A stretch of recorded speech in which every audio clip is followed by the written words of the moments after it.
7 flechas cravadas num só corpo, nenhuma última fala, nenhuma cena de despedida, nenhuma chance de reação, só o som seco de setas cortando o ar e um dos nomes mais respeitados da guerra caindo sem glória no chão. Se você acha que viu o pior em House of Dragon, tinha para te contar. Respira, porque 7 primeiros episódios dessa temporada foram construídos para te provar o contrário. Rainhas subiram ao trono e descobriram que governar dói mais que conquistar. Reis caíram e voltaram como sombras escondidas em castelos arruinados. E no meio desse tudo, uma pergunta ficou martelando quem acompanha episódio por episódio. Será que existe de fato alguém vencendo essa guerra? Para quem chegou atrasado ou só quer relembrar o essencial, a terceira temporada representa o coração das danças dos dragões, a guerra civil que divide a casa Targaryen entre os apoiadores de Rhaenyra, a herdeira legítima escolhida pelo próprio pai, e os apoiadores de Aegon II,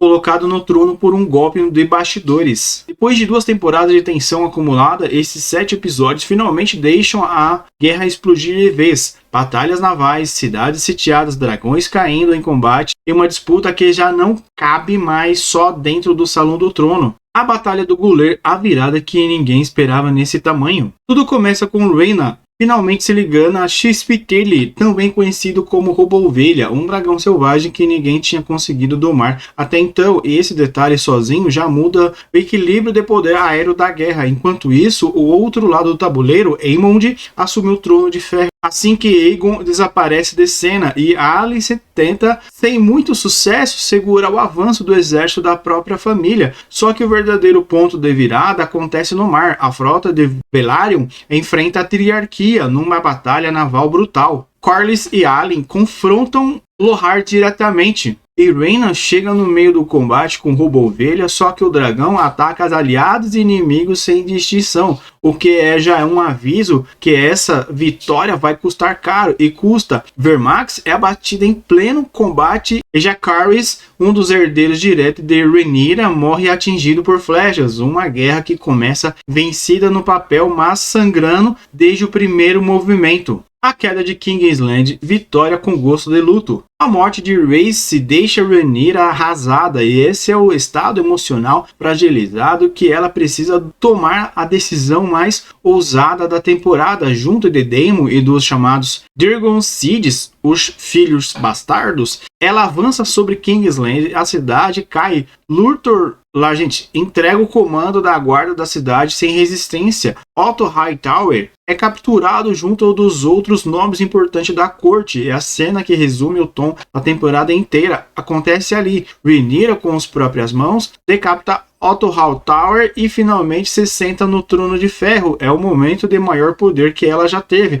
e ao mesmo tempo o início de um problema que vai crescer nos episódios seguintes, porque Alicent e Rhaena e a pequena Jaehaera também são capturadas, e prender a família do inimigo nunca sai barato. Se você está gostando de ver esse quebra-cabeça se encaixando peça por peça, essa é a hora de deixar o like. Isso ajuda muito o canal a continuar trazendo esse tipo de resumo detalhado para você. Voltando à guerra. O trono vazio, o preço real de vencer uma guerra. Aqui a temporada faz algo que poucas séries de fantasia arriscam, mostra o que acontece depois da vitória. Rhaenyra descobre um tesouro praticamente vazio, uma fé desconfiada, uma nobreza pressionando por espaço por um povo faminto nas ruas. Para segurar a própria base de apoio, ela arma os filhos bastardos como os cavaleiros e distribui comida dos estoques da nobreza rica, uma decisão política arriscada que agrada o povo e irrita ainda mais os grandes senhores. E no meio dessa corda bamba, Daemon entrega um suposto Tyrion como refém de Ormond Hightower. Só que aqui vem a virada mais fria da temporada até agora. O garoto entregue é um impostor. O verdadeiro Tyrion está ao lado de Ormond, e exatamente esse exército que vai tomar Tumbleton logo em seguida, expondo que a vitória em King's Landing talvez tenha sido só o primeiro round. Tumbleton, o vilão que a temporada constrói com paciência. Ormond Hightower ocupa Tumbleton com um exército de 15 mil homens e imediatamente usa civis como escudo humano, uma escolha tática cruel que já deixa claro que ele não vai jogar jogo limpo. Pior, ele força o jovem Tyrion a executar um prisioneiro com as próprias mãos, numa tentativa doentia de formar o garoto com uma figura de rei fria e obediente. Enquanto isso, em outro campo do mapa, Aegon e Larry sofrem com as consequências dos próprios erros. Em Rock's Rest, conhecida como o Pouso das Gralhas, e Criston Cole segue o rumo a Harrenhal, decisão que vai custar caro para ele. Mais adiante,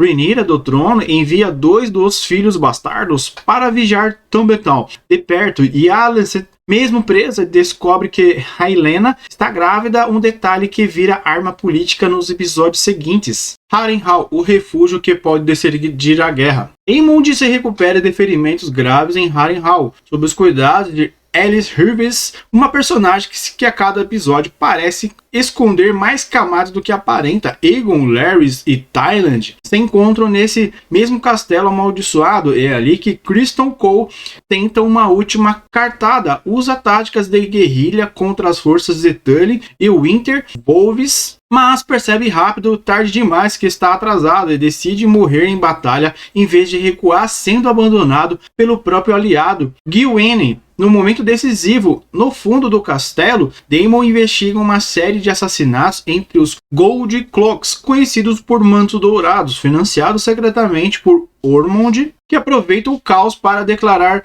Dirro como rei e cunhar moedas em seu nome. Um golpe de propaganda que mostra que essa guerra não se decide só no campo de batalha. As mortes que se organizaram no tabuleiro. Esse é o momento mais sombrio da temporada. Criston Cole é emboscado e morto por flechas numa cilada batizada de Baile do Açougueiro. Sem nenhuma glória da guerra, Aegon sozinho, o acuado, planeja fugir para Essos. Ailis revela a Aemond a existência de ovos de dragão escondido e propõe que os dois governem juntos, uma aliança que ninguém esperava e que muda completamente o jogo dele daqui para frente. Do outro lado, Rhaenyra manda assassinos disfarçados até Tumbledown, mas a missão fracassa graças à interferência de Gwen. Hugh tenta resgatar Cat, ela se recusa a sair e, pressionada pelo cerco político, Rhaenyra endurece o cativeiro de Alice e Helaena, chegando a oferecer liberdade a Alicent em troca da morte de Aemond, uma proposta que mostra o quanto o trono já corroeu os princípios da própria rainha. O retorno de Sunfyre e o fechamento do 7º episódio. Rhaenyra confronta Helaena sobre as visões que ela parece enxergar o futuro, enquanto o Daemon confronta Rhaena por causa da mentira sobre Roubo-Ovelha. E é nesse confronto que acontece um dos momentos mais visuais da temporada, uma luta aérea entre Caraxes, Syrax, Smoke contra Roubo-Ovelha, que foge ferido depois do combate. Rhaena é levada como prisioneira. Para Kingsland, Alicent chega a Harrenhal e tenta envenenar Aemond, que sobrevive graças à intervenção de Aelys e consegue fugir logo depois. Ormond, numa jogada cruel, envia o dedo decepado de Corlys para Aelin como ameaça e convence Ulf a trair o próprio lado com a promessa de lhe entregar Driftmark. E no fechamento mais inesperado do episódio, Aegon e Tyland são descobertos em fuga, mas Sunfyre, o dragão, que todos acreditavam praticamente fora de combate, reaparece vivo e queima os soldados inimigos, salvando os dois numa cena que muda completamente as apostas porque vem a seguir. As viradas e o ponto de interesse, da minha opinião. Colocando tudo lado a lado, dá para ver um padrão bem claro nessa temporada. Toda a vitória vem acompanhada de um custo que só aparece depois. Rhaenyra ganha o trono e perde o filho. Aemond perde a capital e ganha um exército de dragões escondidos. Ormond cresce como vilão justamente pela paciência. Ele não tenta vencer rápido, ele constrói poder devagar como propaganda. E o retorno de Sunfyre no fechamento do 7º episódio é o tipo de virada que reorganiza completamente as apostas para quem estava dando essa guerra como praticamente decidida. É por isso, aliás, que boa parte dos criadores que cobrem a série vem repetindo o mesmo ponto nas próprias análises. Essa temporada não é sobre quem vence a guerra, é sobre quem sobra de pé no final dela. E olhando os 7 episódios como um bloco só, é difícil discordar dessa leitura. Com o 8º e último episódio da temporada chegando no dia 9 de agosto, o que fica claro é que praticamente nenhum personagem está numa posição segura. Rhaenyra governa num trono instável. Aemond tem um exército, tem ovos de dragão e uma aliada de motivos obscuros. Ormond segue avançando sem pressa, mas sem parar. Aqui é importante separar bem duas coisas. Tudo que você acabou de ver é o que já foi confirmado no ar. E nos episódios 1 a 7, o que vem a seguir é pura teoria da comunidade. Sem nenhuma confirmação oficial, mas é praticamente unânime entre quem acompanha a série e que o retorno de Sunfyre não foi só um resgate da última hora, e sim uma peça que estava faltando para o contra-ataque de Aegon no episódio final. Se esse resumo te deixou no ponto certo para assistir o episódio 8, sem nenhum buraco na história, deixa aqui embaixo qual lado você acha que sai na frente dessa guerra. Ativa o sininho para não perder a nossa reação assim que o episódio estrear. Se inscreve-se no canal. Toda semana tem análise de nova House of Dragon por aqui.